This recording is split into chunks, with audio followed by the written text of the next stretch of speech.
In the scorching plains of Texas, where the sun blazes with unrelenting fury and the air shimmers with heat mirages, two women, Lila and Alara, found their lives unraveling amidst trials so profound they would reshape their identities. Their stories, though rooted in separate corners of the state, converged through a shared wellspring of resilience, the icy grip of fear, and the life-altering ripple effects of health crises that emerged from the most ordinary of injuries.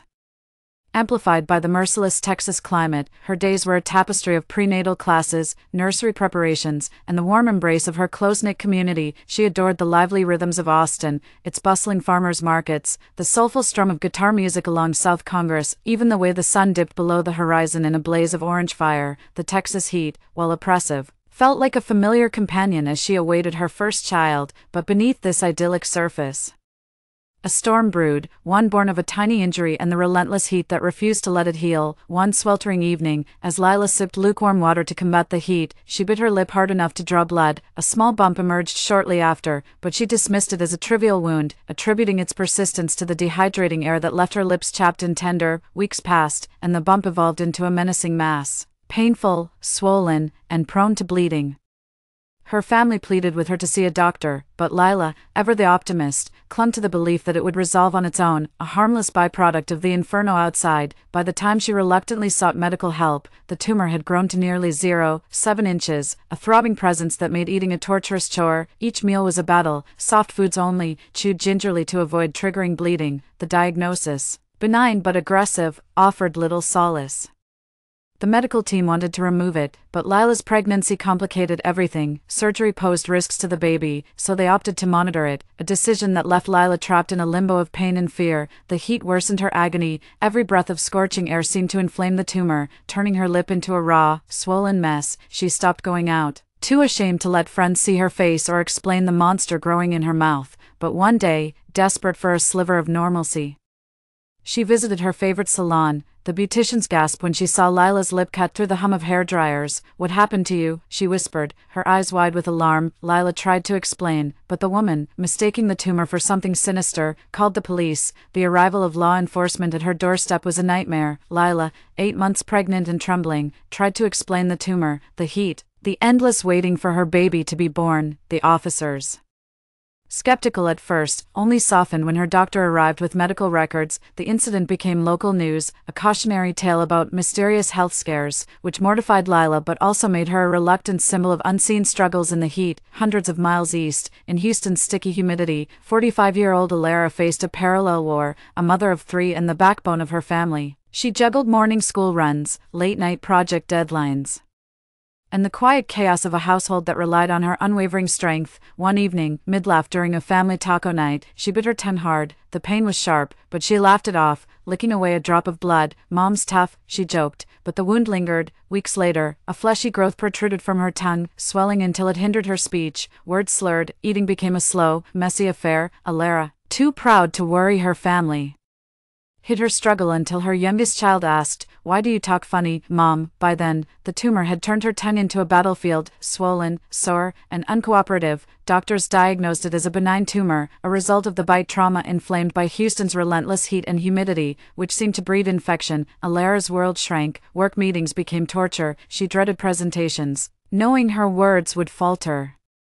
Social gatherings became a minefield. She stopped attending book club meetings, fearing pitying looks. At home, she forced smiles through family dinners, chewing carefully to hide her pain. Her husband noticed, of course, but Alara refused to let him see her cry. "It's just a bump," she insisted, even as the heat made her tongue throb relentlessly. She was scrolling through her phone one sleepless night, unable to sleep through the pain in her tongue, when she saw Lila's tear-streaked face on the screen. "Extreme heat worsening mysterious oral tumors," the headline read. Alara felt a jolt of recognition. This woman understood the agony of fighting a body betrayed by climate and circumstance. She joined an online support group for women with unusual health conditions, where Lila's post about the police incident had sparked a flood of comments. "I thought I was alone," Lila wrote. Alara replied instantly, *, "You're not. I'm fighting the same battle, *. Their first phone call lasted hours. Lila wept as she described the salon incident. Alara choked up recounting her daughter's confused questions. For the first time, they felt seen. They began sharing their stories at community forums, their voices steady despite the vulnerability of exposing their scars. Lila spoke of the fear that had kept her silent, The way the heat had turned a minor injury into a monster, Alara talked about the shame of hiding her pain. The loneliness of feeling like a burden. We want others to know, don't ignore the small things, Alara urged at a town hall meeting. The heat isn't just uncomfortable, it can hurt you. Their advocacy gained momentum. Local health clinics began offering free screenings for heat-exacerbated injuries. They partnered with weather agencies to include health warnings and heat advisories, emphasizing hydration and oral care. Lila, now a mother to a healthy baby boy, shared photos of her post-surgery recovery, her lip healed but her mission unbroken. Alara, after months of treatment, learned to speak clearly again, her tongue still sensitive but no longer a prison. Lila and Alara became advocates for climate-aware healthcare, pushing for research into how extreme weather impacts minor injuries. They testified at city council meetings, urging better access to cooling centers and medical resources for heat-vulnerable communities. We can't control the sun, Lila told a room of legislators, but we can control how we care for each other. In the end, their stories reminded Texas of its beauty and its brutality, that beneath the vast skies and vibrant culture lay challenges that demanded compassion and vigilance. Lila and Alara proved that even in the hottest hells, human connection could spark a cooling breeze, turning individual suffering into collective strength. As the sun continued to scorch the plains, their legacy endured, a testament to the power of two voices, once silenced by pain, now roaring with resilience. They quickly formed a strong bond, finding solace in each other's stories and the common factor of the oppressive heat that had contributed to their conditions. Lila's experience had been a tumultuous one. The initial shock of the police intervention had left her feeling vulnerable and exposed.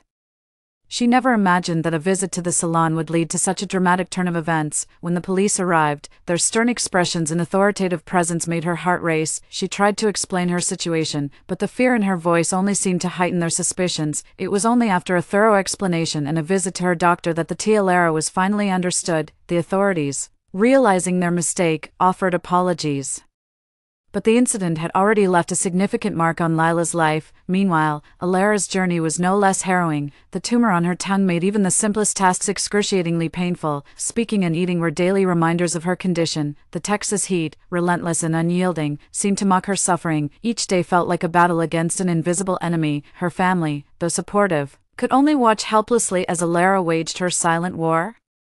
The news of Lila's struggle offered a glimmer of hope. Here was someone who understood her pain, someone who had faced a similar ordeal. Lila and Alara's connection grew stronger with each passing day. Their shared experiences forged a bond that transcended their individual struggles. They decided to take their stories to the public, hoping to raise awareness about the conditions they faced and the role of extreme weather in exacerbating such health issues. They organized community meetings where they shared their experiences and offered support to others facing similar challenges. Their advocacy efforts began to bear fruit. Local health organizations took notice, and soon they were collaborating on campaigns to educate the public about benign tumors and the impact of extreme weather on health. Lila and Alara became local heroes. Their stories inspired many to seek medical attention for seemingly minor issues. They also emphasized the importance of staying hydrated and taking precautions during extreme heat waves. Lila eventually underwent surgery to remove the tumor after her baby was born. The procedure was a success, and she slowly regained her confidence and zest for life. The scare of the police visit became a distant memory, replaced by the joy of watching her child grow. She continued to advocate for women's health, particularly focusing on the impact of extreme weather on health conditions. Alara's journey was longer and more arduous, but she too found relief. After months of treatments and multiple medical consultations, the tumor on her tongue was successfully treated. She reclaimed her life, gradually returning to her role as the loving mother and active member of the community she had always been. Their stories serve as a powerful reminder of the strength of the human spirit in the face of adversity and the importance of community support and awareness in overcoming health challenges. Alara gradually reintegrated into her social circles and resumed her family activities. She became an outspoken advocate for raising awareness about how weather, especially in regions with extreme climates, can affect health. Lila and Alara's advocacy work extended far beyond local campaigns. They utilized the power of social media to reach a much wider audience across the country. Through sharing their stories in the form of videos, blog posts, and interviews, they emphasized the crucial importance of recognizing and promptly addressing health issues, even those that seem minor at first. Their hard work and dedication paid off handsomely. As a result of their efforts, an increasing number of people started seeking medical advice for minor traumas. which in turn prevented these minor issues from developing into more serious and potentially life-altering conditions. The stories of Lila and Alara are a remarkable testament to the indomitable human spirit and the incredible power of community support. Their unexpected health crises brought them together, and in the process, they formed a deep friendship that became a guiding light and a source of hope for countless others. Through their harrowing experiences, they underscored the significance of being vigilant about one's health and the unforeseen ways in which a minor injury, when combined with extreme weather conditions, can have a profound impact on one's life. Their journey, from the depths of fear and pain to the heights of recovery and activism, serves as a powerful inspiration to us all. It reminds us that even in our darkest and most challenging moments, there is always a path forward.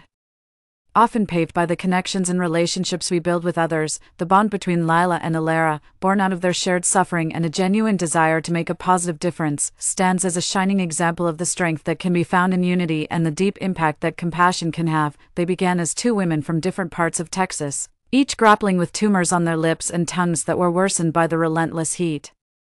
But they emerged from their trials not just as survivors, but as true warriors, their scars becoming badges of honor, their pain a catalyst for profound change. Lila, once silenced by shame and fear, and Alara, who had hidden her suffering behind a veneer of strength, transformed their shared trauma into a mission to ensure no one else would navigate such battles alone. They became passionate advocates, their voices echoing in community halls, on social media, and in the offices of local legislators, turning their personal stories into a rallying cry for better heat-related health awareness and resources. Their friendship, forged in the crucible of sleepless nights and shared tears, was the bedrock of their resilience. They leaned on each other through surgeries and setbacks, Alara cheering Lila through her post-natal recovery, Lila standing by Alara during grueling medical consultations. Together, they organized workshops in Austin and Houston, teaching others to recognize the signs of heat-exacerbated injuries and advocate for their health. They partnered with local clinics to create free screening programs, and with weather agencies to include health advisories and extreme heat alerts, ensuring that the connection between climate and wellness became common knowledge. Their story is a poignant reminder of the human spirit's extraordinary ability to rise from ashes. Lila, who had once cowered before police officers misunderstanding her pain, now testified at city council meetings, her voice steady as she demanded better access to cooling centers and medical care for vulnerable communities. Alara, who had once withdrawn from social life, now led support groups where women shared their struggles, their laughter and tears knitting a network of solidarity. Their advocacy didn't just raise awareness, it inspired action. Hospitals began training staff to recognize heat-related oral injuries, schools distributed hydration kits, and local governments prioritized funding for climate-resilient healthcare. In the end, Lila and Alara proved that adversity, when met with courage and community, can birth miracles. Their journey was a testament to the power of two voices joining together, how a whispered "me too" can grow into a roar for change. Their friendship, a beacon of hope in the sweltering Texas heat, showed that even in the face of insurmountable odds, kindness and determination can carve paths through darkness. They didn't just overcome their challenges, they transformed them into a legacy, one where every minor injury is taken seriously, every voice is heard, and no one suffers in silence. Their story is a celebration of the profound victories that emerge when we turn our battles into bridges, proving that the hottest fires can forge the strongest bonds, and the deepest pain can nurture the most enduring hope.